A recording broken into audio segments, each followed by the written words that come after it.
रोहतक जिला परिषद की चेयरमैनी को लेकर बवाल हो गया है। फिलहाल भाजपा नेत्री मंजू हुड्डा रोहतक जिला परिषद की चेयरपर्सन है। वो पूर्व सीएम भूपेंद्र सिंह हुड्डा के खिलाफ किलोई से चुनाव लड़ चुकी हैं और उनके पति राजेश सरकारी पेशेवर अपराधी रहे हैं और आज भी उनकी गिनती रोहतक के मशहूर गैंगस्टर्स में होती है। अब 23 अक्टूबर को मंजू हुड्डा के खिलाफ अविश्वास प्रस्ताव लाया जाना है, मगर उससे पहले ही मंजू हुड्डा के पति राजेश सरकारी पर इस्माइला गांव से पार्षद नीलम के बेटे धैर्य का अपहरण कर धमकाने का आरोप लगा है। फिलहाल नीलम का 15 वर्षीय बेटा सकुशल वापस लौट आया है, लेकिन आज सुबह जिस प्रकार हथियार के बल पर नीलम के बेटे का अपहरण हुआ, उससे इलाके में सनसनी फैल गई। नीलम और उनके पति जगवीर खत्री ने आरोप लगाया कि मंजू हुड्डा के पति राजेश सरकारी 23 अक्टूबर को होने वाले अविश्वास प्रस्ताव को प्रभावित करने के लिए इस तरह की गुंडागर्दी पर उतर आए हैं। उधर इस्माइला गांव में अब ग्रामीण इकट्ठा होकर पंचायत कर रहे हैं। इस पंचायत में कांग्रेस सांसद दीपेंद्र हुड्डा के पहुंचने की भी चर्चा है। आगे अब आप सुनिए कि इस पूरे मामले को लेकर नीलम के बेटे धैर्य और उनके परिजनों का क्या कहना है। वो टक्कर मार के एक गाड़ी में लेके गए। टक्कर मार के एक गाड़ी में लेके गए। कितने लोग? वो 5 कहाँ से लेके? 2-3 गाड़ियाँ थी। वो पहले मिलन पे लेके गए थे। मिलन ढाबा। उसके बाद वो आगे लेके गए थे सुनारिया बागी, वहाँ से गाड़ी एक्सचेंज करी थी। क्या कुछ कह रहे थे? कुछ कह रहे थे? वो कह रहे थे बोले वो पहले बोलो क्या कह रहे थे? यही कह रहे थे कि अपने पापा को समझा कि वो उनकी बातों में आ गए, लोगों की बातों में।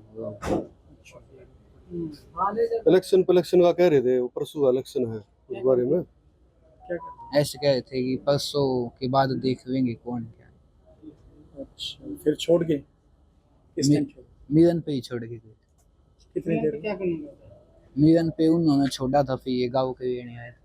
सुबह तड़के लड़का घूमने गया था मोटरसाइकिल पे और पार्क के पास एक थार गाड़ी है, उसने साइड मार के और फिर उसमें 2-3 लड़के लग रहे हैं, उनने उठा के और गाड़ी में डाल दिया। फिर पता नहीं कहाँ छोड़ दिया, क्या करा हमने तो फिर मिलन पापा। कितने बजे की घटना है? ये सुबह 6:30 आप लोगों के पास कोई कॉल भी आया था क्या? हाँ कॉल गया, क्या कह रहे? ये कह रहे थे भी मान जाओ नहीं तो और कैसे मान लोगे। थाने में गए साल में 23 तारीख का इलेक्शन है जिला पार्षद का, चेयरमैन ने कहा भाई हमारी साइड आ जाओ नहीं तो फिर और इससे ज्यादा बुरा होगा। कौन थे? कुछ पता नहीं। लड़का तो कहे सरकारी है, जो के जाना डाटा मारे थे, वो डाटा मारे पास बच्चा के जाना। कहाँ ले गए बच्चे ने? कुछ बताया? ये सुनारिया ले गए थे और उत्तर की साइड परली साइड ले जाकर और वापसी मिलन छोड़ दिया था। अब जा तो छोड़ रहे तेरे को और अपने पापा ने समझा दिया। यहाँ से फिर सारा बस चुनाव को लेकर सारा चुनाव बच्चा आ गया सुरक्षित? हाँ बच्चा सुरक्षित। वहीं अगर बात मंजू हुड्डा की करें तो उनकी ओर से भी इस मामले में वीडियो जारी कर अपना पक्ष रखा गया है।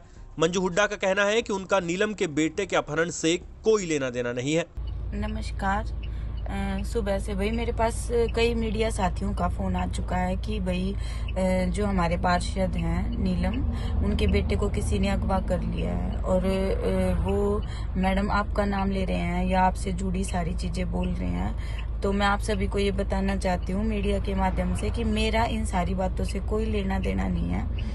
अभी मैंने विधानसभा का चुनाव लड़ा है और ये चुनाव मैंने इतनी शांतिपूर्वक लड़ा है कि मैंने किसी से एक ऊंची आवाज में भी बात नहीं की है और ना ही मैं इन सारी चीजों में विश्वास करती। मैं लोकतंत्र में विश्वास करती हूँ। जो मेरी जिम्मेवारी लगा रखी है जनता ने या सरकार ने, मैं उसके तहत जनता की सेवा करना चाहती हूँ। तो ये सारी बातें निरर्थक हैं, झूठी हैं और मेरे छवि को बदनाम करने के लिए ये सारी चीजें की जा रही हैं। मेरा और मेरे परिवार का इन सारी बातों से कोई लेना देना नहीं है, तो कृपया आप इन सारी चीजों पे ध्यान ना दें।